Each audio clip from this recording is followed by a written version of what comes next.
सभी को जय मसीह की। बाइबल में जो लिखा है वो सत्य लिखा है, अच्छा लिखा है, बेहतरी के लिए लिखा है। लेकिन जब हम पढ़ते हैं तो उसका मतलब हम समझ नहीं पाता, इस वजह से गड़बड़ हो जाती है। और यही बात हर एक व्यक्ति कर रहा है। सही सही पढ़ें, जैसा लिखा है उसका अर्थ उस कॉन्टेक्स्ट में पढ़ेंगे, तब जाके हमें समझ में आएगा कि वास्तविकता में यीशु मसीह आपसे क्या कह रहा है, परमेश्वर आपसे क्या कहना चाह रहा है और आपसे क्या चाहता है। जब तक उसकी बात को जैसा वो कह रहा है, जैसा वो करवाना चाह रहा है, और तब नहीं समझेंगे, तब हम भूल में पड़े हैं। हम लोग भूल में पड़े हैं।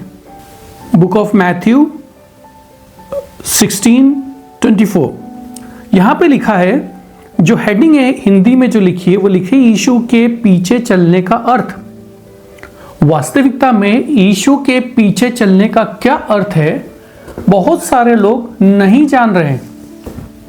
बहुत सारे लोग मसीह में पैदा होते ही मतलब बैप्टिज्म लिया और पैदा होते ही वो अपने आगे लगा लेते हैं प्रोफेट, अपोस्टल। मैं ये नहीं कह रहा कि किसी को परमेश्वर ने नहीं चुना, मैं ये कह रहा हूं कि prophet, apostle, teacher, preacher, pastor स्वयं सो लगाने से पहले अपने आप को जांच लें कि क्या हम मसीह के वचनों के विरुद्ध तो नहीं खड़े हो रहे। यहां पे देखिए लिखा है यीशु के पीछे चलने का अर्थ। अगले वाले वीडियो में कभी मैं ये भी बना दूंगा कि कौन प्रोफेट हैं, अपोस्टल कौन है, टीचर कौन है, प्रीचर कौन है, इवेंजलिस्ट कौन है ना, सेवा करने वाले कौन है, क्या क्या होते हैं, वो सब मैं बना के दूंगा आपको। लेकिन इससे पहले ये वाला वर्स मत्ती 16वां अध्याय और उसका 24वां पद है, जहां पे ये लिखा है, किसी ने पूछा होगा कि इसका अर्थ क्या है, तो यीशु मसीह उनको समझा रहे हैं। तब यीशु ने अपने चेलों से कहा, यदि कोई मेरे पीछे आना चाहे, कोई पीछे आना चाहे, इसका मतलब यह नहीं कि यीशु मसीह आपको जबरदस्ती बोलेगा। जिसको चुना है चुना है, जिसको नहीं चुना है वो नहीं जा सकता। लेकिन अब हम अगर अपनी मर्जी से अपने जीवन को, मुझे नहीं भी चुना, अगर मैं देना चाहता हूं, तो आप यीशु मसीह के पीछे चल सकते हो। तो यदि कोई मेरे पीछे आना चाहे तो अपने आप का इनकार करे और अपना क्रूस उठाए। क्रूस तो सजा के रूप में देखा जाता है, क्रूस तो बलिदान के रूप में देखा जाता है। क्रूस को जब हम समझते हैं तो हम यीशु मसीह और क्रूस को ही कनेक्ट कर पाते हैं मसीहत में, क्योंकि यीशु मसीह क्रूस पे चढ़े थे। लेकिन यहाँ पे जब यीशु मसीह क्रूस पे नहीं चढ़े थे, लेकिन उससे पहले ही अपने चेलों को ये बोल रहे हैं कि अपने आप का इनकार करे और अपना क्रूस उठाए मेरे पीछे हो ले। तो इसका क्या मतलब निकलता है? बहुत सारों को मतलब निकलता है कि यीशु मसीह के पीछे चलेंगे तो name, fame, prosperity, apostle, profit, बड़ी बड़ी चर्चेस, बड़ी बड़े पैसे, बड़े बड़े कार, सब जगह आलीशान महल, जहां पर जाएंगे आदर मान सम्मान होगा। यही निकलते हैं।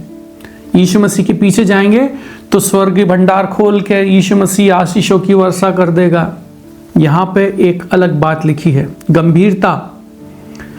अपने आप का इनकार करे और अपना क्रूस उठाए मेरे पीछे हो ले, जिसका मतलब बहुत सारे लोग अलग अलग निकालते होंगे, लेकिन मुझे जो पता चला वो ये है, अपना क्रूस उठाए मेरे पीछे हो ले। सब लोग सारी चीजें छोड़ जाते हैं, छोड़ देते हैं, बिल्कुल छोड़ देते हैं। माता पिता का आदर करना छोड़ देंगे, माता पिता की सेवा करना छोड़ देंगे, भाई बहनों को रहना छोड़ देंगे, है ना, बहुत सारी चीज़ें छोड़ देंगे, समाज में रहना छोड़ देंगे, अपने कमरे को बंद कर लेंगे। एक जगह तक, एक स्थिति तक अच्छा है। यहाँ पे जो मुझे मतलब निकलता वो है कि अपनी जिम्मेदारियां उठाते हुए, अपनी जिम्मेदारियां उठाते हुए, जो तुम्हारा क्रूस है, जो तुम्हारी जिम्मेदारी है, यीशु मसीह का क्रूस यीशु मसीह की जिम्मेदारी थी।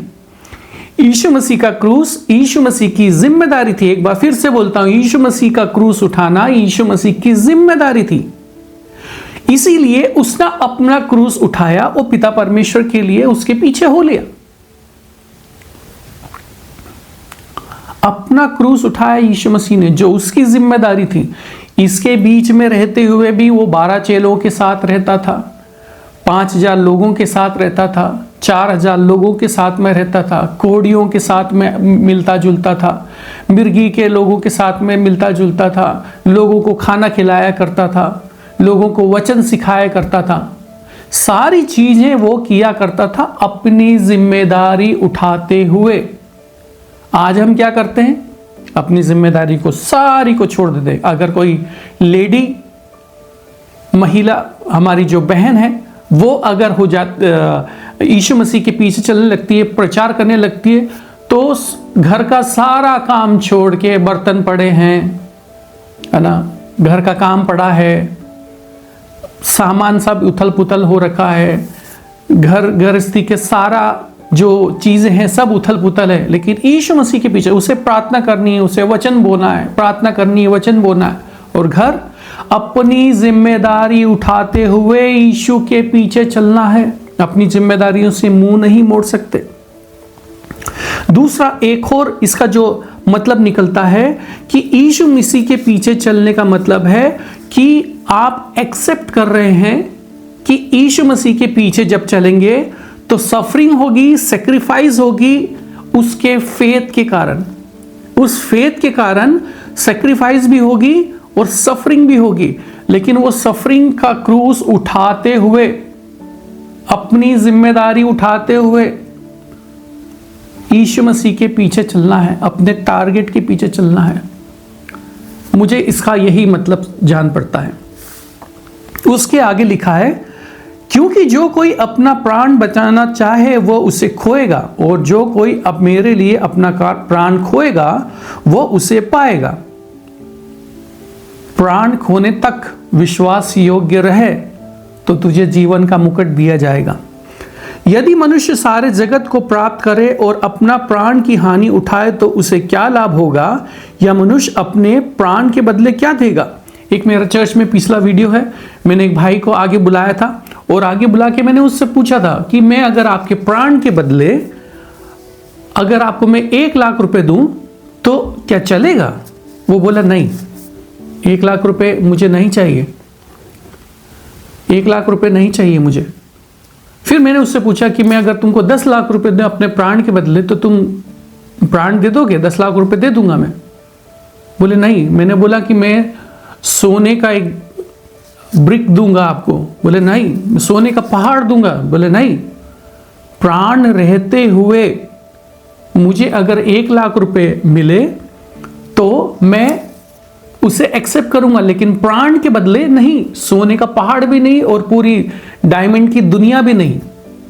प्राण इतना कीमती है, लेकिन उस कीमती चीज को भी यीशु मसीह ये बोल रहे हैं कि अगर मेरे कारण तुम्हें प्राण देना पड़े तो दे देना, तो प्राण तुम्हारा बचेगा। और हम कितने कीमती हैं कि हमारे प्राण के बदले स्वर्गीय पिता ने अपना एक लौता बेटा यीशु मसीह हमारे बदले क्रूस पे चढ़वा दिया। हमारे प्राण की कितनी कीमत है। आगे लिखा है, मनुष्य का पुत्र अपने सरदूतों के साथ अपने पिता की महिमा में आएगा और उस समय हर एक को उसके कामों के अनुसार प्रतिफल देगा। हमें अभी प्रतिफल चाहिए रहता है। 2-3 मीटिंग अटेंड करी, प्रतिफल चाहिए। 2-4 महीने चले, प्रतिफल चाहिए। प्राण रहने तक, प्राण देने तक हमेशा जागते रहो, विश्वास योग्य बनो, तो जाके जीवन का मुकुट हमें मिलेगा। हम उस बात के ऊपर फिर आते हैं, अपना क्रूस उठाकर मेरे पीछे हो ले। अपनी जिम्मेदारियां उठा के, अपने माता पिता को छोड़ते हुए नहीं, अपने माता पिता की जिम्मेदारियां उठाते हुए, अपनी भाई बहनों की जिम्मेदारियां उठाते हुए, अपनी पत्नी, अपने बच्चों की जिम्मेदारियां उठाते हुए यीशु मसीह के कामों को कर, यीशु मसीह के वचन के प्रचार को कर। वो है आपका क्रूस। मैं थक जाता हूँ 8 घंटे आप लोगों की सेवा करने के बाद, उसके बाद में मेरे पास में समय नहीं बचता, तो वचन का प्रचार कैसे करूं? यही वो टेस्टिंग है। बड़ी बड़ी मीटिंगों में, बड़ी बड़ी जगहों पे बैठना, prophet, apostle, preacher, teacher, worshipper कहलाना, रेड कारपेट पे चलना, बड़ी बड़ी गाड़ियों में घूमना, यहां पर इसका मतलब अलग है। यीशु के पीछे चलने का मतलब है उस क्रूस की कथा को जो यीशु मसीह ने निभाई थी, उस क्रूस की कथा को हम अपने जीवन में भी निभाएं। हमारा क्रूस अलग है, यीशु मसीह का क्रूस अलग था। उस क्रूस को, जो मेरा क्रूस है, मुझे उठाना पड़ेगा। मुझे जब उठाना पड़ेगा तब जाके मैं अपने प्राण को बचा पाऊंगा। होप आपको बहुत अच्छे से समझ में आएगा। अगली बार जब हम इस तरह की कुछ टीचिंग्स देंगे तब मैं आपसे एक क्वेश्चन भी पूछूंगा, इसी के रिलेटेड, जो मैं बताऊंगा उससे रिलेटेड, और जो सही जवाब देगा मेरी तरफ से गिफ्ट भी रहेगा। और आप इस चैनल को सब्सक्राइब कर लीजिए, आइकन को दबा लीजिए, जिससे कि आगे की सारी वीडियोस, अच्छी वीडियोस आज के ज़माने को देखते हुए हम बनाने वाले हैं कि सच्चाई और सीधाई से वचन के पीछे चलने का अर्थ क्या होता है। अगर आप सब्सक्राइब कर लेंगे तो आप तक हमारे जितने भी वीडियोस बनेंगे आसानी से पहुंच पाएंगे। सभी को जय मसीह की।